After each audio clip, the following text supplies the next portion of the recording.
চালাক বন্ধুর গল্প। দুই চালাক বন্ধু বাড়ি বানালো, নিজেদের ঘর তৈরি করলো।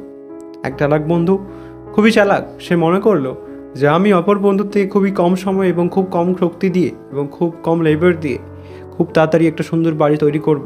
তো তার জন্য সেই চালাক বন্ধুটা নদীর ধারে একটা বালির যে স্তর রয়েছে, যে নদীর ধারে যে চর রয়েছে, সেই চরের একটা জায়গা বেছে নিল যেখানে মাটি ছিল খুবই নরম, যেখানে গর্ত খোঁড়া খুবই সহজ। অবশ্যই আপনারা জানেন যে নরম মাটি গর্ত খোঁড়া কত সহজ। তো সেই বন্ধুটা খুবই চালাক ছিল, তার জন্য কী করলো সে সেই নদীর ধারের যে মাটি বা যে বালি মাটি, সেই বালি মাটির উপরে সে কী করলো, ভিত করলো।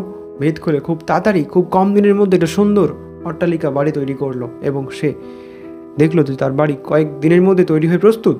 খুব সুন্দর বাড়ি তৈরি করেছে নদীর তীরে এবং সুন্দর দেখতে লাগলো। কিন্তু অপর বন্ধু সেও কিন্তু চালাক, কিন্তু সে হয়তো তার মতো অতটা চালাক নয়। তো সে কী করলো, কিছুটা বোকামি ভাবেই, আমাদের চোখে বোকামি যেটা বলতে পারি, সেই বোকামি ভাবেই সেই ব্যক্তি একটু উপরে গিয়ে পাথরে মাটির উপরে, অর্থাৎ শক্ত পাথরের মাটির উপরে, যে মাটিতে পাথর রয়েছে সেই মাটির উপরে নিজের ভিত করলো। যাতে অনেক সময় লাগলো, আপনারা জানেন যে পাথরের উপর ভিত করতে অত সময় লাগে, পাথর ভেঙে পাথরকে কেটে। তো সেই পাথরের মাটির উপর ভিত করলো এবং সেই ভেদ করে যখন সে ঘর প্রস্তুত করলো, অনেক সময় লাগলো, অনেক পরিশ্রম হলো, অনেক লেবার লাগলো, কিন্তু সেও একদিন তার ঘর তুললো এবং গড়ে তুললো সুন্দরভাবে। দুই বন্ধু ঘর তুলে তুললো এবং তারা সেখানে বসবাস শুরু করলো। কিছুদিন পর খুব বৃষ্টি শুরু হলো, যেমন বর্ষায় বৃষ্টি নামে, খুব বৃষ্টি শুরু হলো। বর্ষার বৃষ্টিতে নদী ভরে গেল এবং নদীতে খুব পরিমাণে জোরে বন্যা এলো।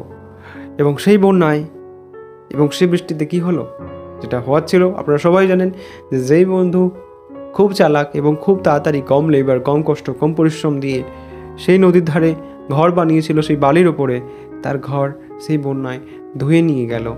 কেন কেন প্রশ্নটা এখন আপনাদের কাছে। আপনারা সবাই জানেন তার কারণ এটাই যে সেই ব্যক্তি অতি চালাকি দেখিয়ে কী করেছিল, সময় এবং পরিশ্রম বাঁচানোর জন্য বালির উপর ঘর বানিয়েছিল। অর্থাৎ আপনারা জানি যে বালি অতটা শক্ত নয়, বালির উপর ভিত অত মজবুত হয় না, বালি অনেক নরম এবং বালি সহজে ধুয়ে নিয়ে যায়। কিন্তু যেই ব্যক্তি পাথরের উপর ঘর বানিয়েছিল, অনেক কষ্ট করে পাথর করে পাথর কেটে, সেই ব্যক্তির যে বাড়ি ছিল সেই বাড়ি একটু নড়েনি বা তাতে একটু খরচ আসেনি, একটু কোনো কিছুই সেখানে দাগ পর্যন্ত আসেনি। আমরা এখান থেকে কী বুঝলাম দেখি, আমি গল্পটা আপনাদের কেন বললাম, এই গল্পটা এটাই বললাম যে আসলেই আপনি কি চালাক না নয়, আপনি চালাক না আপনি চালাক নয়, এই গল্প আপনাকে ব্যাখ্যা করার একটা সব থেকে সহজ নিয়ম আপনাকে এবং আমাকে, যে আমরা কোন জিনিসটার ওপর কাজ করছি, আমাদের বিশ্বাস, আমাদের ভালোবাসা, আমরা কার ওপর কিসের ওপর গড়ে তুলছি সেই ভিতটা, রাইট? যদি আপনি কোনো জিনিসের ওপর কাজ করে থাকেন, সেই কাজ যে পরিশ্রমটা করছেন, যেই ভিত্তি বা যে ভিতের উপরে, সেই ভিত্তিটা কি স্ট্রং, মজবুত?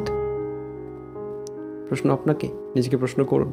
কিন্তু আজকে আমার প্রশ্ন, আমরা যারা ঈশ্বরের বিশ্বাসে আসি, যারা খ্রিস্টান এবং যারা যে কোনো ধর্মে বিশ্বাসী, আপনাদেরকে বলতে চাই, আপনাদের যে বিশ্বাস রয়েছে ঈশ্বরের উপরে, আপনাদের বিশ্বাসটা কীরকম? আপনারা কি খুব তাড়াতাড়ি করে, তাড়াহুড়ো করে, ওই যেরকম করে ওই চালাক ব্যক্তি বালির উপর ঘর বানিয়েছিল তার মতো, না আপনারা অনেক কষ্ট করে পরিশ্রম করে ওই পাথরের উপর ঘর বানিয়েছেন? আপনাদের বিশ্বাসটা কী রকম? প্রশ্ন এখানেই, নিজেকে প্রশ্ন করুন। আমরা দেখতে পেলাম যে ব্যক্তি তাড়াহুড়ো করে, তোড়জোড় করে, লোককে দেখানোর জন্য সেই বালির স্তূপের উপর ঘর বানালো, সেই বালির চড়ার উপর ঘর বানালো, একটা সামান্য হাওয়া এবং ঝড়ে তার ঘর ভেঙে নিয়ে গেল। কিন্তু যে অনেক পরিশ্রম করে পাথর কেটে ঘর বানালো, অনেক ঝড় ঝঞ্ঝা বাতাস দুর্যোগেও তার ঘর কিচ্ছু করতে পারলো না, তার ঘর সুরক্ষিত এবং সুন্দর থাকলো।